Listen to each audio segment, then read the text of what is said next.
2015 میں بیجنگ کے ہائی وے پر ایسا ٹریفک جام ہوا کہ 15 لینز والی روڈ بھی بالکل جام ہو گئی۔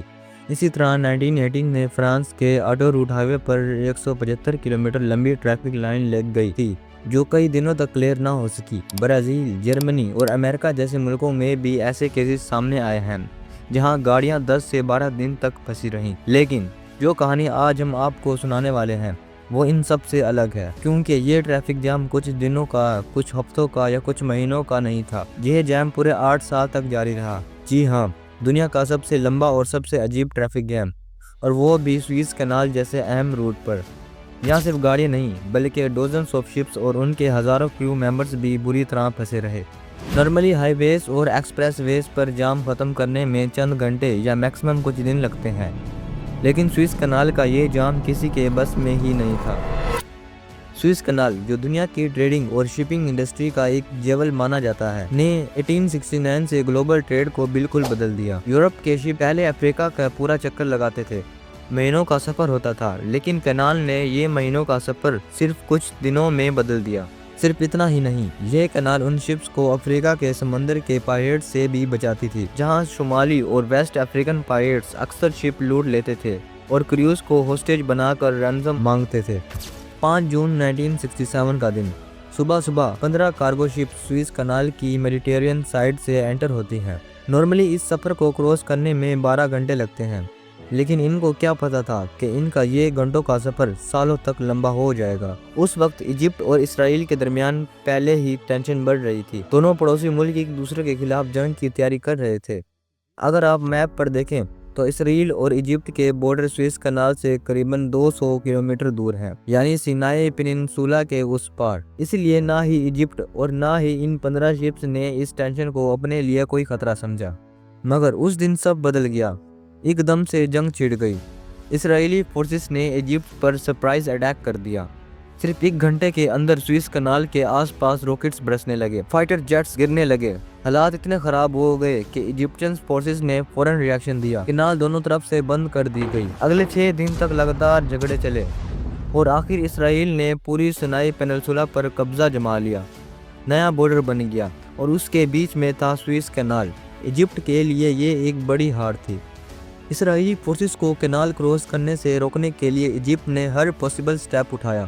دونوں سائیڈ کشتیاں کھڑی کر دیں، اپنے بریجز توڑ دیے اور کینال کے پانی میں ہر جگہ مائنز ڈال دی۔ مطلب اب کینال ہر کسی کے لیے بند ہو چکی تھی۔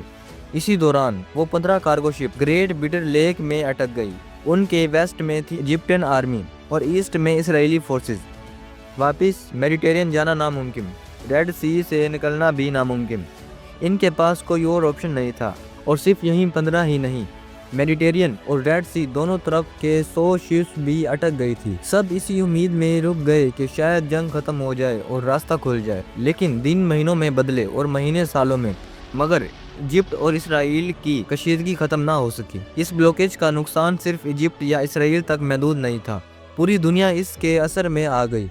شپمنٹ ڈیلے ہونے لگے، فرائٹ چارجز آسمان چھونے لگے۔ جو شپس پہلے یورپ سے مڈل ایسٹ اور ایشیا جانے کے لیے سوئس کینال کا شارٹ کٹ یوز کرتی تھی، اب ان کو پورے افریقن کانٹیننٹ کا چکر لگانا پڑتا تھا۔ سفر لمبا ہوا، خرچے بڑھے اور سپلائز چین ٹوٹ کر رہ گئی۔ لیکن سب سے بڑی مصیبت تھی ان 15 شپس کی جو گریٹ بیٹر لیک میں پھنسی ہوئی تھی۔ ان میں British, German, Swedish, polish, French اور امریکن ویسلز شامل تھی۔ دن مہینوں میں بدلے اور مہینے سالوں میں، لیکن کوئی راستہ نہ نکلا۔ کئی مہینوں بعد شپنگ کمپنیز کو سمجھ آ گیا کہ یہ مسئلہ جلدی سلجھنے والا نہیں، اس لیے انہوں نے ایک فیصلہ کیا۔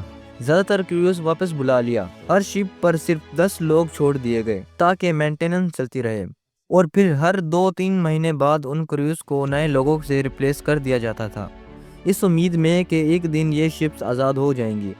اتنا لمبا وقت ایک ساتھ گزارتے گزارتے کریوز کی دوستی بھی گہری ہوتی گئی۔ انہوں نے اپنی اداسی دور کرنے کے لیے اپنی ایکٹیویٹیز شروع کر دی۔ جرمن شپ پر ایک چھوٹا چرچ بن گیا جہاں سنڈے کو سارے کرسچن ملتے تھے۔ بلغارین شپ پر روزانہ مووی نائٹس ہوتی، سویڈش شپ پر گول پارٹیز اور برٹش شپ پر فٹ بال میچز کھیلے جاتے۔ اور سب سے انٹرسٹنگ مومنٹ تب آیا جب انہوں نے اپنے خود کے اولمپکس آرگنائز کیے۔ جی ہاں، 1968 کے بیٹر لیک اولمپکس۔ یہ ایک یونیک ایونٹ تھا جہاں الگ الگ کنٹریز کے کریوز ایک دوسرے کے خلاف فرینڈلی گیم کھیلتے تھے۔